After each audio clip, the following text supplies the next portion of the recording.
I took a moment to sit down and think. And I felt like I use the illusion of a river. And I felt like I was in this river and I was just fighting to go upstream. Like I was just surviving. My head was bobbing up and down in the water. I was almost drowning, but I was kind of okay. And the surroundings are beautiful, but it was just so hard. And then looking back at how much work I've done and accomplished and the changes, even just since COVID, we were a mom-based business in the basement of my house. Mm-hmm. And just before COVID, we moved into commercial space, expanded development, expanded the sales. We tripled sales really at that point and turned it from what I would say is solopreneur or self-employed to being an actual business, which there is a pivot there. And in my opinion, a business, and correct me if I'm wrong, is when the business can operate when you're not there as being part of it. And also I was looking at it being sellable and having something scalable and sellable and documented, I guess is where I was going for. What would you call a business? Yeah, I would say that pivot point is really crucial because that's when people start to come to me. And they're on that point of going, I realize that I need to look at legacy. I may want to get that business ready for sale, or I actually do want to have a number of employees, a larger footprint in the world, but they don't have a plan. Because a lot of times all of the standard operating procedures live in your head. And then trying to get them out. Is difficult. Or you've got a couple of employees and they're just not doing it the same way. Mm-hmm. And you're thinking it's them. And a lot of times it's me because I haven't actually documented it. I don't actually know how I do things. Mm-hmm. So we've got to get that out of your head onto paper, but also map out a plan.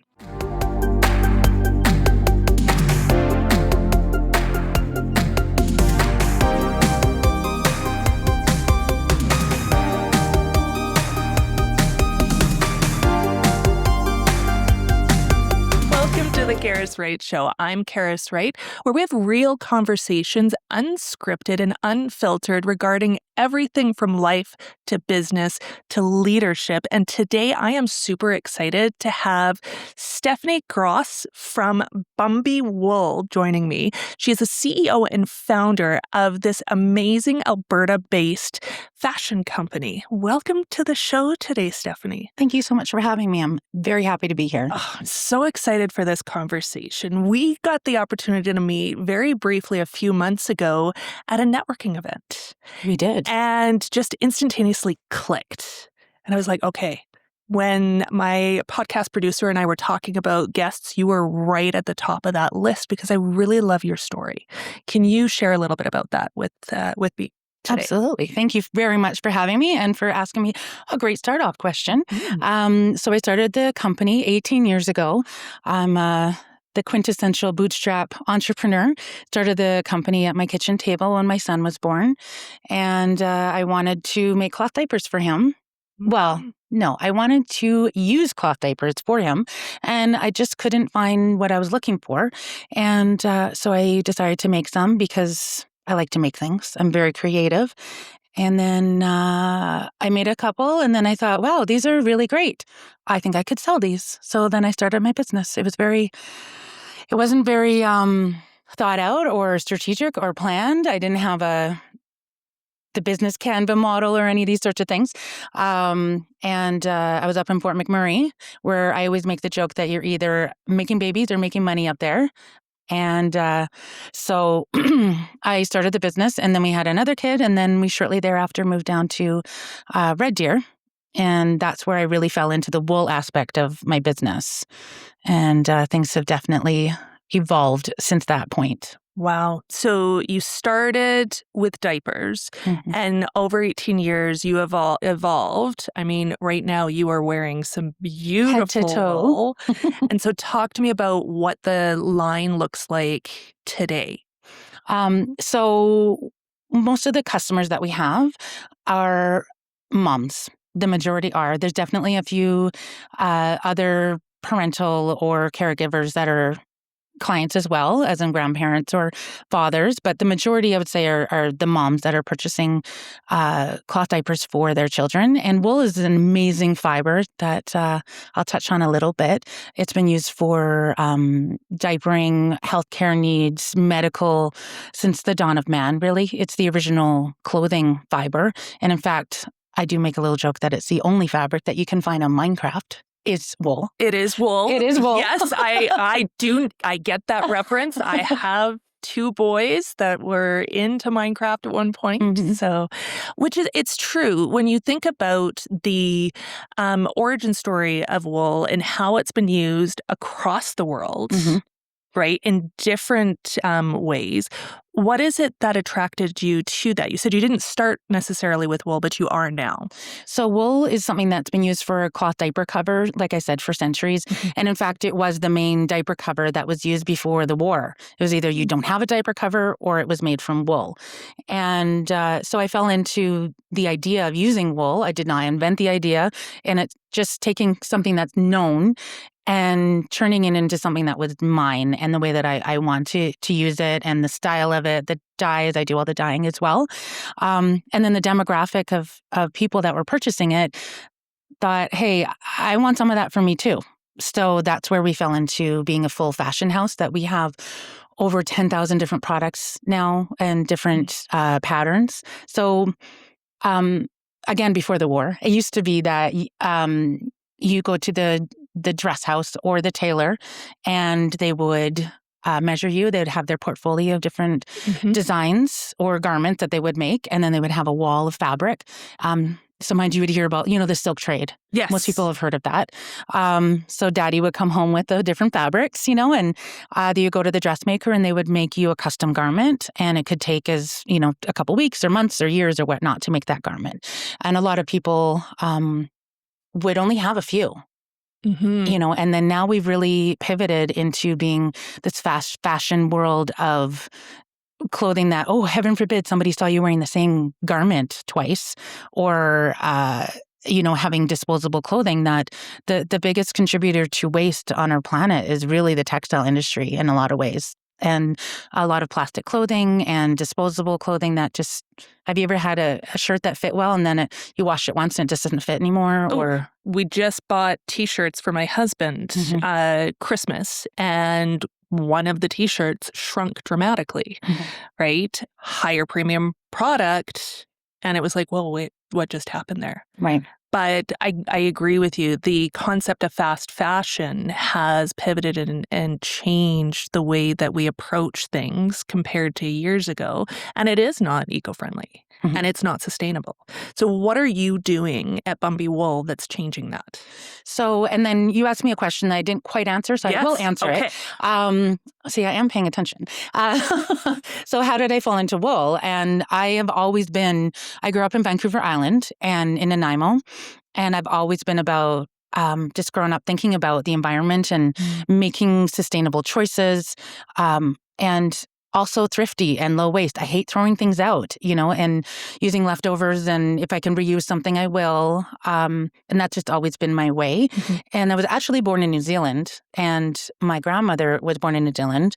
Bit of travel. My dad's British and mom's actually Canadian, but they met in New Zealand backpacking in the 70s.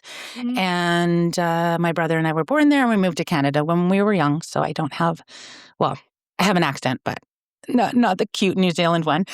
So wool was just part of my, heritage and I also like science. I was a science and math major in university, and the more you learn about the magic of wool fiber, it's amazing the properties that this fiber has that no other fiber compares to. It's temperature regulating. It's you can see it on the desert plains as coverings. It's SPF protective. It wicks sweat, having a cooling effect. It's antibacterial. It reduces odors. Sports enthusiasts are using it. It is naturally flame retardant, so first responders are using it. The finest suits that you find are made from wool. It's something that people knew for centuries, but it just fell away from us in the 1900s, and then I think some people are really coming back to it. And I am very passionate about explaining this fabric and this fiber and how we can use it and how it's sustainable and good for the environment. And my whole business has been built around that aspect, with also understanding the modern person's need to have ease and comfort at the same time. So a lot of wool we think of as being itchy and scratchy and hard to care for. And all of the fabric that we have is machine washable. I pre-shrink it so that you don't have to think. But just like what your shirt, that fabric wasn't pre-shrunk before they cut and sewed it. So that's one of the problems. So I make sure that it's cared for, like that we prevent any issues so that when you get it at home, a busy family are able to look after it properly and it fit into their lifestyle, which I think is really important. When I think about my basics that I have, many of them are wool and sustainable wool, different, I guess, weights of that, depending on whether it's spring, summer. And it's true, like I do a lot of hiking. And that fabric that I have, I gravitate towards wool because I know during a day, if you're hiking underneath the shelter, I'm going to need something a little warm, and it does regulate depending on whether you're in the sunshine or not, which is fantastic. I love that. I'm so glad that you even know about it. Oh, I do. Oh, I do. great. You can come and check out the closet. There's lots of wool in there. And have you traveled with it before? I have, and which is great because you don't have to worry. You can fold it up. You can wear, let's be on. I'll be really, really blunt. You can throw it into a bag. Sometimes I can just throw it into the bag. Yeah. It's wrinkle resistant, smell resistant. Yeah. Dries super fast. You can wash it in the sink and then just hang it up and it's dry overnight. Exactly. Yeah. So it does make it really easy for travel. And then to your point, you've got it it's timeless. Yeah. So those staples are really, really, I've got pieces. I honestly have 2 pieces that are my grandmother's. So we're talking 50s. And it's time. That's beautiful. Yeah. I love that. Absolutely love it. Yeah, which is great. So you're an Alberta-based company. I am. And you've got some exciting things that are happening. So that's kind of your origin story. Is there anything else you want to cover off on your OG story before we talk about what you guys are doing now? I think the whole demographic of people that are starting a business now is different from when I started as well. I was at the dawn of internet shopping. It was still called the Facebook, I think. I thought there was a difference between an iPhone and a smartphone. Like I didn't know what that was. And Amazon was mailing DVDs or books and Netflix DVDs, mailing them. Do you remember that? I do remember that. So I sometimes feel fortunate that I started an e-commerce business at that time because I was one of the front runners of doing that. With that being said, there's so much room in this ecosystem for people to do some really great work. So I think that's all I really wanted to touch on with that. But, yeah. So much has changed. I mean, at that time, I was a banker and we were trying to transition people from it's okay to use the ATM to yes, telephone banking is here and it is okay that you can start using the internet. So it's safe and it is okay. And now you pivot 20 years and majority of users are using internet banking and fewer of them are going into the bank. So Absolutely. Just that shift and that change. And even with the business owners that I supported when I was a business banker, their evolution to your point is really the needs about have changed, the knowledge has changed. The knowledge and the pace of change is lightning fast now. So you've got to figure that out. Yes. So where does that bring Bumby now? So that's a really great question. And I think as I mentioned before we started our conversation, I've gone through a major pivot.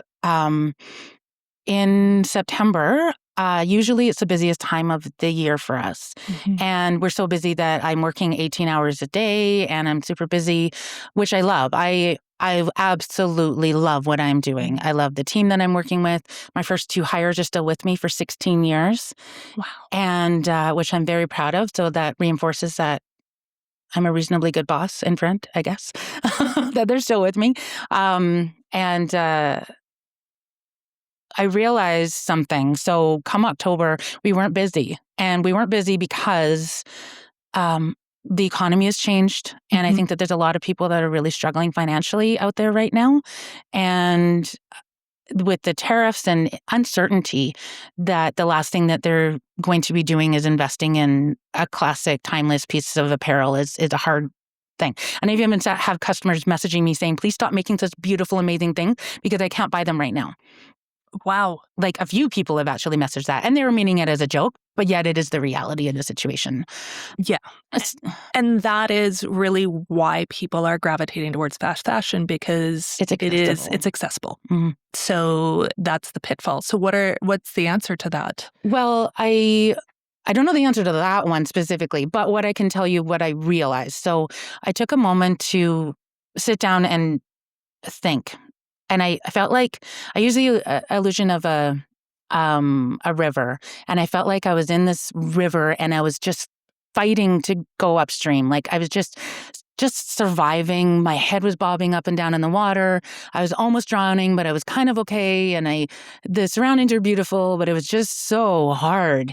And then looking back at how much work I've done and accomplished and the changes, even just since COVID, we were a mom-based business in the basement of my house. Mm-hmm. And just before COVID, we moved into commercial space, expanded development, expanded the sales. We tripled sales really at that point and turned it from what I would say is solopreneur or self-employed to being an actual business, which there is a pivot there.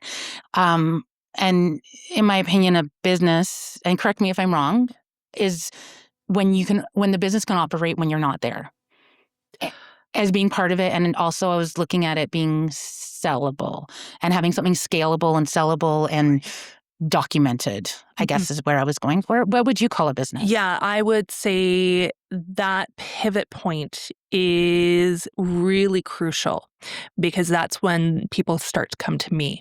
And they're on that point of going, I realize that I need to look at legacy.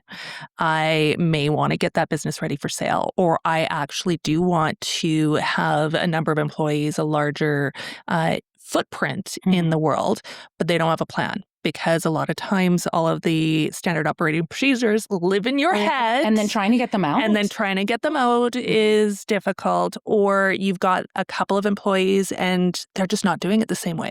Mm-hmm. And you're thinking it's them. And a lot of times it's me, because I haven't actually documented it. I don't actually know how I do things. Mm-hmm. So we've got to get that out of your head onto paper, but also map out a plan. And that can be so challenging, especially with the personality type that takes to be a business owner. Right. I've met quite a few, and I feel part of this group of being, I just feel like I never finish things. Like I get 80% of the way, and then I struggle with that last little bit. Mm-hmm. It's so boring and it takes so long. But I find when I'm working with somebody that I can partner with, that can finish those things with me or for me, or I can data dump on somebody and then, right? And then when you have that coach or that mentor that you can and they compare it back to you, what you already know, but just getting it out. It helps. And especially if you're a solopreneur or you don't have that leadership team, we have often three sides to leadership. One being creative. You mentioned you were a really creative, visionary person. You're like, I have all of these ideas. But there becomes that technical expert also. I'm good at doing all the sewing and the thing. And then there's the managerial side of that, the strategic arm, the aspect of the operations, the making the cold calls, figuring out, where's our numbers at? And so often we don't have all three of those. So we need partners. And if you don't have a large leadership team, that's where a good coach or thought partner can come into consideration to be able to do that while you scale. And then there is that pivot point where you're moving away from being the person that does all of the things to the delegation. And that often is a challenge to let go and let somebody else take that on.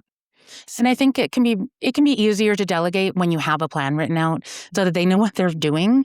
Delegating on the fly and then not having clear instructions, and then it's frustrating for everybody. And that's one of the great things that I have on my team is that the people that are there fill in the gaps that I leave behind.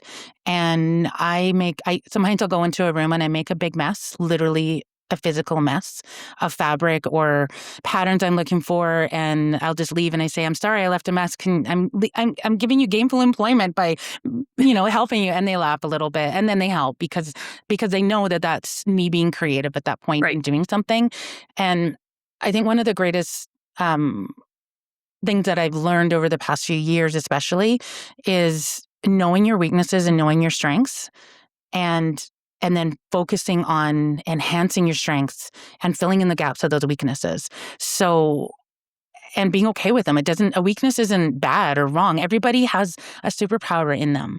And quite often that superpower can also be their greatest weakness if it's not handled right. And that always happens in movies, right?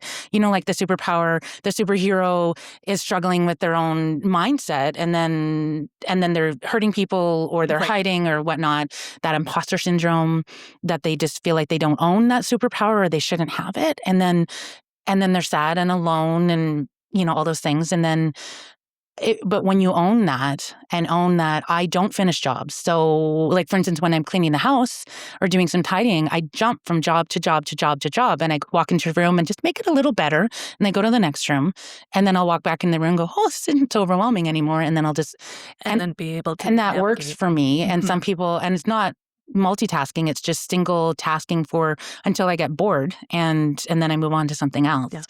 And I found like that worked really well for what we were doing. And this pivot that I had was because I can get so focused on whatever it is that I'm working on. Like when I do focus, I'm very focused. And then I realized that I was in this river swimming really hard, and I stopped and I said, what I am doing is not sustainable. This isn't working. So instead of crying about it or crumbling, I got out of the river and I stopped and I paused and I breathed and I just bore witness to what was happening and to myself. And it was very empowering because I recognized like the lack of sales. I mean, I played a role. My website was a hot mess. Like, there's some other factors that came in as well.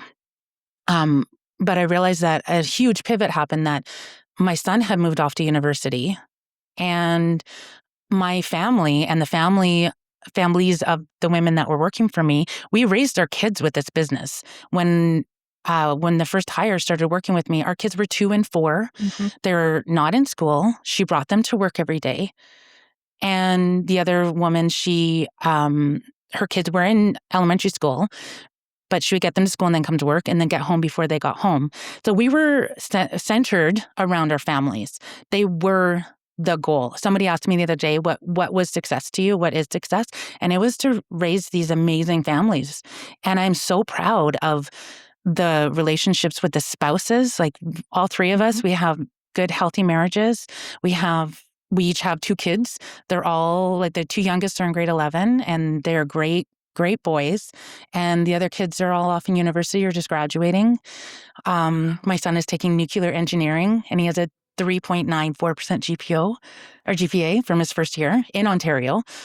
And that's success for me. Yeah. That we were able to put food on the table, do something good. The product that we were making, we had impact on our clients, but yet we were there for our families. And that was we chose it. It was a strategy. Not everybody is as fortunate, and I do not take that for granted. I feel so honored to have been able to provide that place of employment for these people, these families, and then to do that for myself and my kids as well and so when things weren't busy, and I realized, like, just sit back and be proud of that for a minute, and then recognize that my life has changed now. And my husband's working from home. I've become very, very incompetent at making dinner. It wasn't intentional. I was just so busy that I just wasn't. So he's taken over making dinner, grocery shopping, all of it. I don't do laundry really anymore. I'm working, and the seasons have changed. Yeah. So there's a lot there. There was a lot. And I want to pull out a couple I saw you really awesome like, I want to say something. I want to say something. But there is some really important things to take out of this. As a entrepreneur, often we are our business. So what's happening in our lives trickles over to work and the other way around. And so your vision mission for your business was really surrounding making life better and getting those kids off, launching onto university. Absolutely. And so once that happened, that 10-year, 15-year vision shifted and you've got to replace it. The other thing is just the role fluidity that you have at home. And I have the same thing right now. My husband right now is at home in between jobs, and he's doing the thing. Doing the groceries, doing the dishes, doing the laundry, doing all that same thing, because in that season, it makes sense. Now, we know it's temporary for you and your husband. It's that collaboration that comes from having a strong partner. And I think that it's also, you can have a strong partner. There's also the conversation and the strategy and and planning. Like, it wasn't just by accident that any of these things happened. Right. And when I started my business, I had a conversation with him. Is this going to work for us, that you're the sole breadwinner and I'm at home to look after our children? Like, we decided before we got pregnant that was the role. I wanted to be a stay-at-home mom. I also wanted to start a business. And we talked about it. Is that going to work for you, that sometimes I won't be available to, I'm not like sitting at home with making a martini and, like the 1960s wife at all. And I was just, with that, I knew what my role was. I wanted to look after him. Like, he was there to work, and I was there to make sure that he was able to get off to work. I didn't make him lunch or anything, but there was food on the table and the groceries were there and the laundry was done and the kids were available. And then, that was my job, and I took that as my job. And then I started the business and I took that as my job as well. And but there was an order of operations there, I guess, right? And then now the seasons have changed, and I stay, like, his job is stable and he's got more time and the kids are okay. They're off on their own doing things. And now I said to him, okay, the seasons have changed. I need you to look after the dinner now. And it's his job. Right. And he's like, what do you want for dinner? I don't care.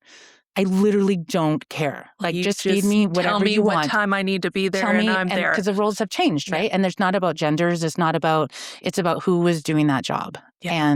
And that was so empowering for our relationship and everything. But it's a communication and planning and conversation that needed to happen. Right. But what's really cool, and we do the same thing in our household. It's that it's almost a business meeting to discuss what's happening in the house. Actually, I say we're having a staff meeting. We're having a staff meeting. I would bring the kids in for staff meetings too. And what that allows for clarity. Yeah. Right? To be able to understand, and Erin calls it, we get this opportunity to walk around the problem. Yes. So if there's anything that we're seeing or foreseeing that could be coming down the hopper as causing any friction, we can navigate through that. And that is the same thing that many of us do in our businesses, or should do in our businesses. Because it's all the same thing. So the other thing that you said that was really important was the importance of planning. And one thing I will shout from the rooftops is, yes, you need a strategic plan. You don't need the traditional 20-page business plan, but you do need something that is your map to your 10-year, your 5 3-year, your 1 year, and then your strategic of how the heck am I going to make sure that the things that I want to do are done in that year. And that will be something I will just continue to. Totally agree with you. I've been singing, tilting at that windmill since in 2009, I think. You need it, because otherwise, how do you know if you're on track or not? And I think that it, just like I said before, I think it's about not just about business, but about your life. Yeah. And things can pivot. Things can change. It's a living document.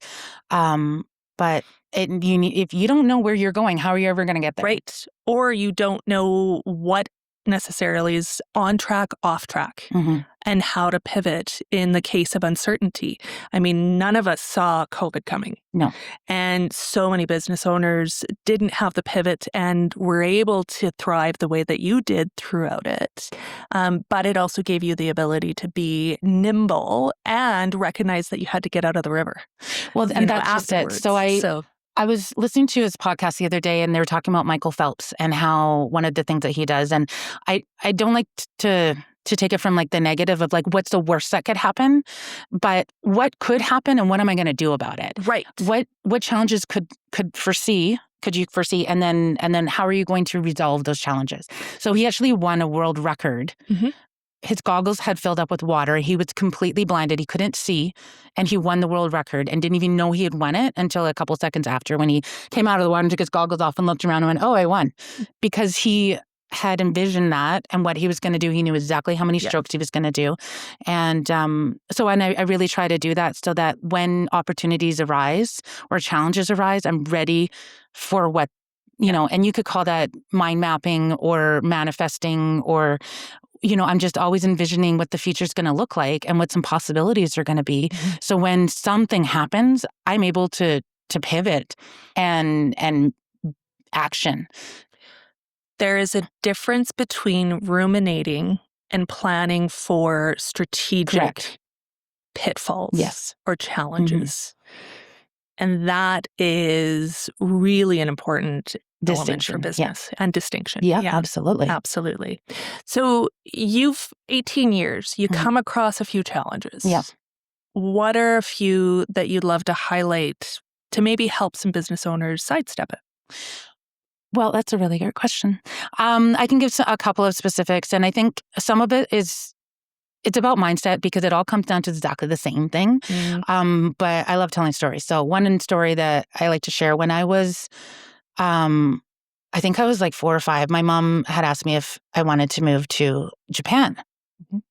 And I immediately said yes. And I was envisioning myself eating sushi and I don't know, all the 1980s things that you could think from a cartoon about Japan. Mm-hmm. And then she asked, and then I started crying a little bit. And she asked me why I was crying. And I said, well, I'll go, but I'll miss you guys.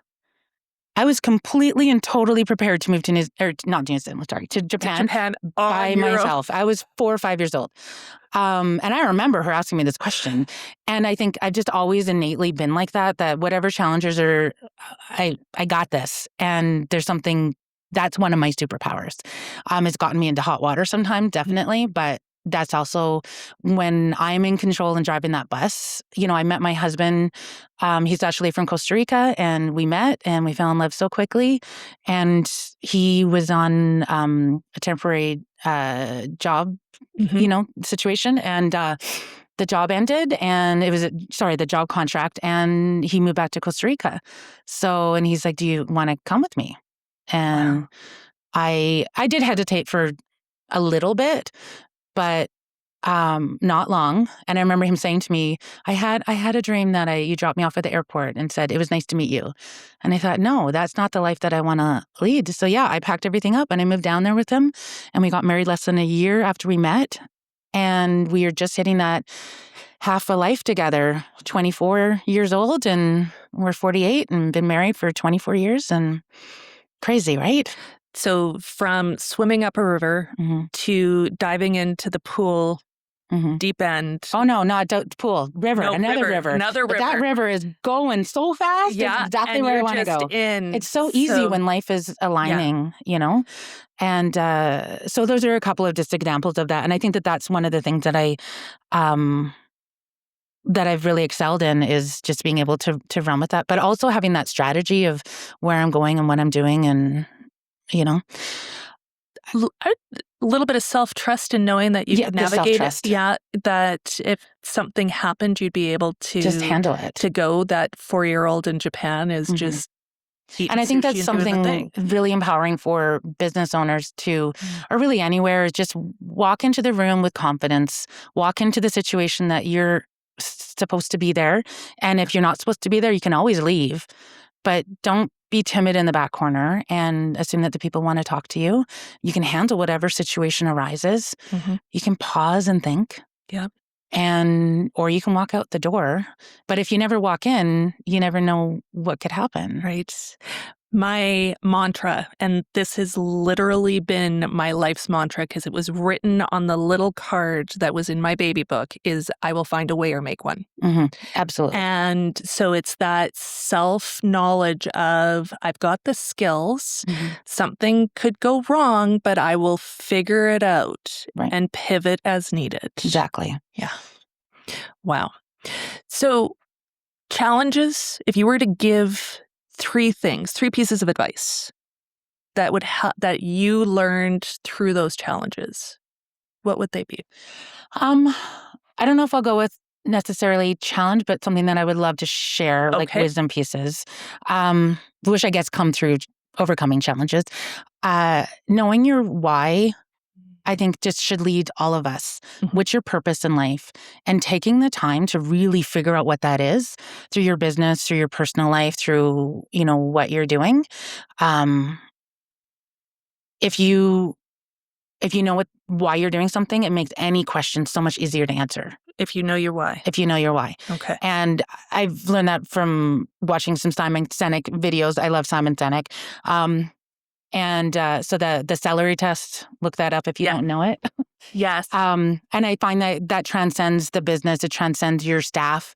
If it all trickles down from the top. So if you know what your why is and your team knows what the why is, they can answer those questions when you're not there, which I think is really empowering. Yes. Right? When you know your why, being able to translate the what and the how becomes so much easier. Exactly. Yes. Very much so. So that one's, and then it also makes everything so much easier to work harder too. When you do have that, when you're like, why am I doing this? Like, oh yeah, I know why I'm doing this. And it makes it so much easier to do the thing, I also find for myself that I'm 100% in with whatever I'm doing. So just be present and if you need, and witness your emotions. Like, you don't need to engage with whatever. I guess that's really the two separate things. So let me reel back. Be present with what's happening. So when I am working, I am working. When I'm with my family, I'm with my family. The phone goes away. And when I'm resting, I am resting. And you could use the word deserve or need. Like, every human needs to have that. And it's okay. Like, you don't, if you're thinking about all the things that you should be doing for work while you're resting, you're not really resting. And find tools to help you shut your brain off, whether you're writing them down but give yourself the permission to be with your family when you're with your family, and give yourself your permission to be with your work when you're not with your family, so that because so many people, they feel guilty that they're working when they should be with their family, and vice versa. I want you to just elaborate on what's been the benefit for you with being present with whatever you're doing. So I've been listening to some podcasts and getting more engaged, and I'm so often seeing, and it's in TV and movies, and there's this running theme that I'm seeing with people that have been in business for a long time or doing something for a long time, the guilt that they feel that they weren't present for those family moments. You don't, on your deathbed, you're not thinking, I wish I had have filled out more paperwork, I'd worked more on that spreadsheet. They want to be with their family, and also your job pays for that time that you get with your family. And it's okay to do those two things. Just be aware. And I think just being, like you're talking about, the strategy and just being strategic with those different parts of your life and allowing yourself the grace and the space to do the things that you need to do when you're doing them. And otherwise, you just feel like you're drowning. Is what I found. Yeah, there is a lot of science that talks about the cognitive load when you are not present is so much higher. And so you're expending more energy. Yes, the guilt is there when you're thinking about work and you're at home, or work home and you're at work. And I think women tend to do that a little bit more. Oh, yeah. And sometimes we get angry. It's like, my head is so filled with all the things that I need to do to take care of the household. And then maybe their spouse is just thinking about Well, I don't know. Apparently, there's a nothing box. There is a nothing box. Yes. They can literally think about nothing. And as I approach, menopause and all these things, I have a nothing box too. I found it. It's a beautiful thing. Find your nothing box. Okay. I get my work done and I take the notes that I need to take. I try really hard not to forget. But yeah, I can shut it off. Yeah. And right now, this entire time that I've been speaking with you, I've been so here speaking with you and I've enjoyed every moment. I haven't thought about what my kids are. I don't know what we're having for dinner. I don't know if there's any doctor's appointments. You don't know if there's 15 voicemails. It is waiting. Not my problem. No. And I really, approached that with my job is to make sure that I'm whole and present for my family, that I'm whole and present for my customers and my staff, and that there's food in my house. I'm not responsible for your joy. I'm not responsible for your entertainment. I'm not responsible to get the food from the cupboard into your mouth. As the kids get older, it's not my responsibility. And it's owning that. And it's sometimes my kids they don't say to me, I'm bored. They've been doing their laundry since they were 5. And, they might say they're hungry and I'll give them some solutions or dinner's coming or there's a snack cupboard or whatever. But it's not I'm really identifying what my job is, what my role is in my life, I think. Again, that's role clarity. Yes. And that's also empowering them. We do the same thing. Yes. All of the kids always learned how to do laundry, how to make basic meals. Both our boys, 13 and 22, knew how to cook early. The girls did as well. And so my son is off in university in an apartment by himself. Yep. He is ready and prepared to be there. He made his homemade pierogies. He's 18 years old and he's just making the most amazing healthy foods for himself and thriving and happy and keeping his space clean. And he's aware and we cultivated that environment for him.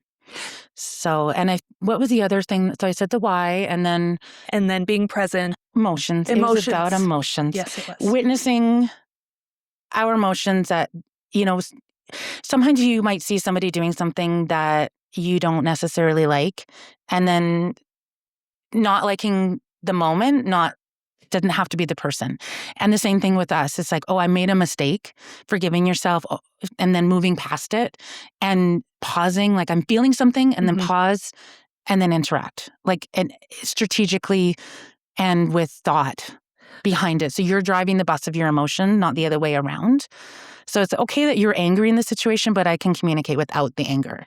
And I think just being aware and witnessing emotions before reacting and understanding where your reactions came from and what emotions maybe triggered them from your childhood or past history, and then being cognizant going forward as to how you want to interact and then practicing that. Yeah. I think is really important. The act of feeling the emotions all the way through. I remember having a conversation, I was a bank manager at the time, with my staff who I'd taken over a team and we were the bottom of the barrel and they didn't want to look at their numbers. And it was oh my God. And I was it's just data. Don't let that rule you. Look at it. If you got an emotion, great, but think it and feel it all the way through and then do what you need to do. Do something about it. Yeah. Do something about it. Absolutely. I want to briefly just talk about where Bumby is going before we wrap up. So what's next for you guys? Well, I'm so excited about this year. And I think because we were talking about strategy and what's my why. And my why is about, we rewrote the value proposition, and it's still wrapped around the same things, but taking the intelligence of wool and making, I played with the words quite a bit, and making life a little bit more comfortable to tackle what life asks of you. And that's what I'm about, and not just about wool as well, but how can I uplift the people around me? How can I empower the people around me, and being engaged with community, cultivating and we have the most amazing Facebook group.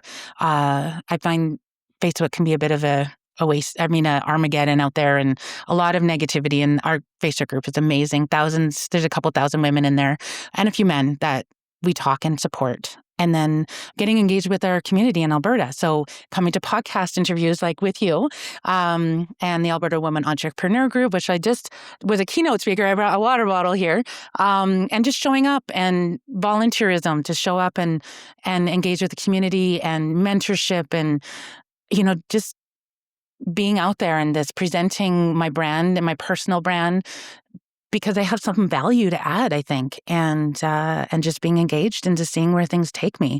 And I've had some amazing experiences with some students.